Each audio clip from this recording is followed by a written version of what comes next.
Olá, nós somos o grupo 9. Nós iremos falar um pouquinho com vocês sobre os parasitas carrapatos. Bom, os carrapatos são ectoparasitas e hematófagos, ou seja, se alimentam de sangue de mamíferos, aves, répteis ou anfíbios. Eles são do filo Artrópoda, da classe Arachnida e da ordem Ixodidae.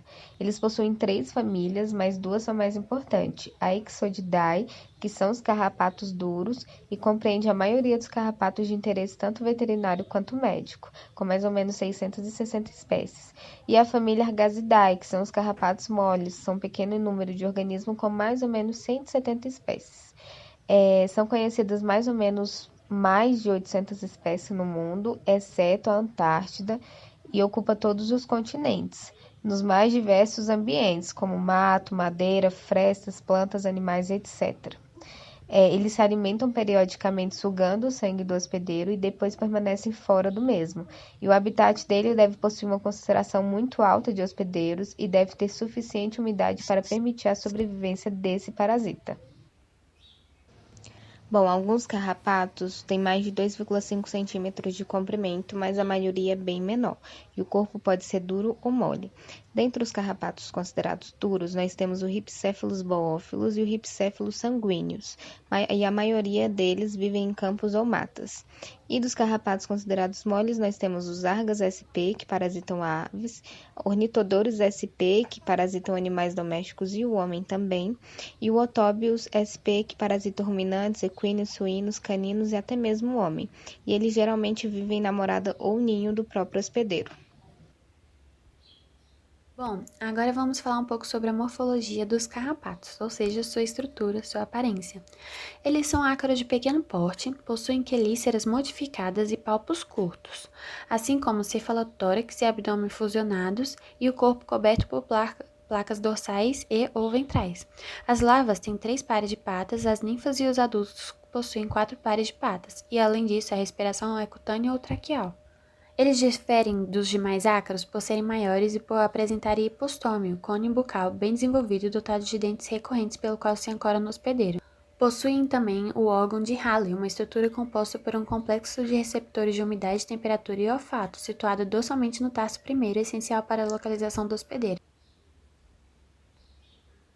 Nos carrapatos duros, Ixodidae é caracterizada pela localização do capítulo ou gnatosoma na extremidade anterior do corpo, pela presença de escudo dorsal e pela localização das placas espiraculares ou peritremas depois do 4º par de pernas.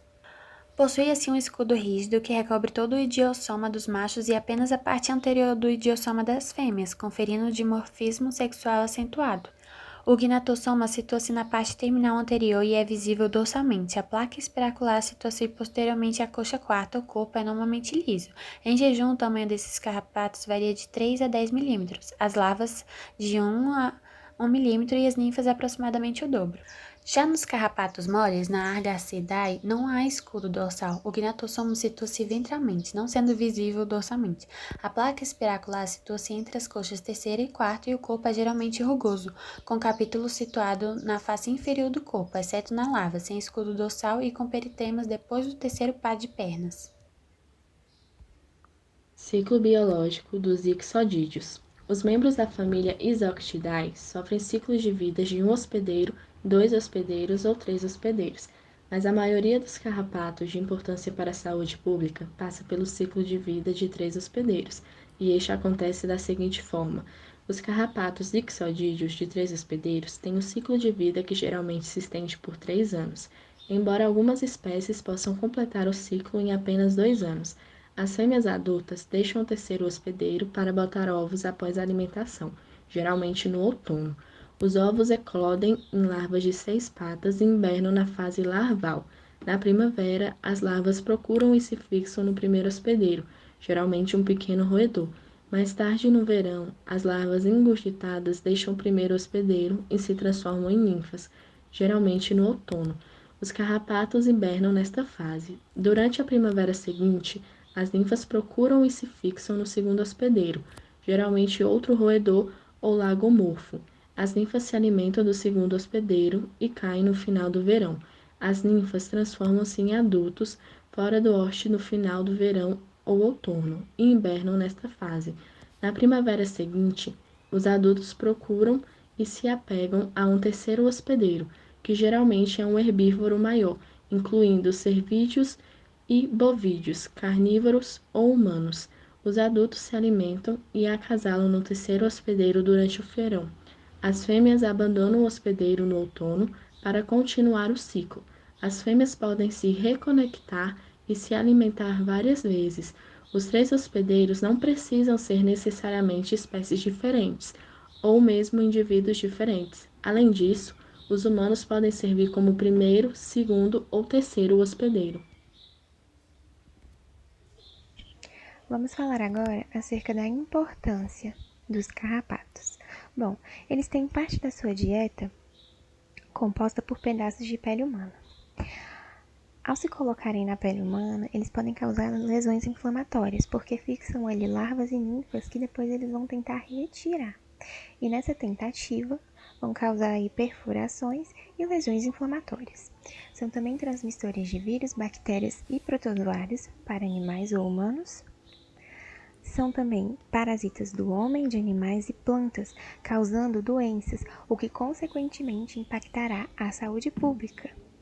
Tem impacto econômico, em principal através da espécie Micrópolis.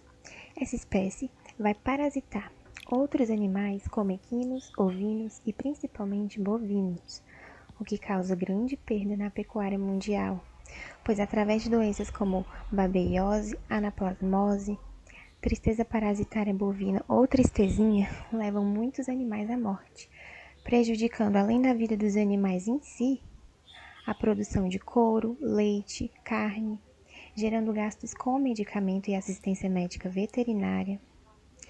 Um outro ponto importante que os carrapatos têm é que, através das ações de combate, ocorre um grande risco de contaminação ambiental em função do mau uso de produtos químicos, que são altamente tóxicos para o meio ambiente. Uma das principais espécies de carrapato é a Rhipicephalus sanguineus, conhecido como carrapato vermelho do cão. Esse carrapato ele é típico de cães e gatos, tem sua multiplicação muito alta e de difícil controle. É um aracnídeo ectoparasita cosmopolita, então ele está presente em diversos ambientes. Ele transmite a babesiose canina e a erliquiose canina. A babesiose é uma doença parasitária provocada pelo desenvolvimento de hematozoários do gênero Babesia. Destaco aqui a Babesia canis. Já a erliquiose é uma doença causada pela bactéria Ehrlichia canis. E essas doenças são popularmente conhecidas pelo nome genérico doença do carrapato, pois se apresentam de maneira parecida, afetando as células de defesa do animal e atingindo seus principais órgãos. O carrapato vermelho do cão é responsável também por transmitir a doença hepatozoonose, que é uma doença causada pelo protozoário Hepatozoon canis. Esse carrapato ele pode atacar os seres humanos, causando dermatites. Outra espécie de grande importância é a Amblyomma cagenense, conhecido como carrapato estrela, carrapato de cavalo, picasso, carrapato pólvora e micuim. Ele infesta mamíferos domésticos e silvestres. Entretanto, bovinos e equinos são os mais parasitados. E esse carrapato é o que mais comumente parasita o ser humano. Ele é o principal transmissor da febre maculosa, que é uma doença causada pela bactéria gram-negativa obrigatória Rickettsia rickettsii. Ele também transmite a babesiose equina. A Rhipicephalus micrópolis é uma espécie importante, conhecida como carrapato do boi, que parasita principalmente bovídeos, e por bovídeos nós podemos entender animais ruminantes como cabras, bois, ovelhas, e é o principal transmissor da babesiose ao gado. Essa espécie raramente ataca o ser humano, e uma curiosidade é que esse carrapato ele foi introduzido no Brasil pelo gado dos colonizadores. Outra espécie importante de se citar de carrapatos duros é o Anocintor nitens, o conhecido carrapato de orelha ou carrapato das orelhas dos equinos.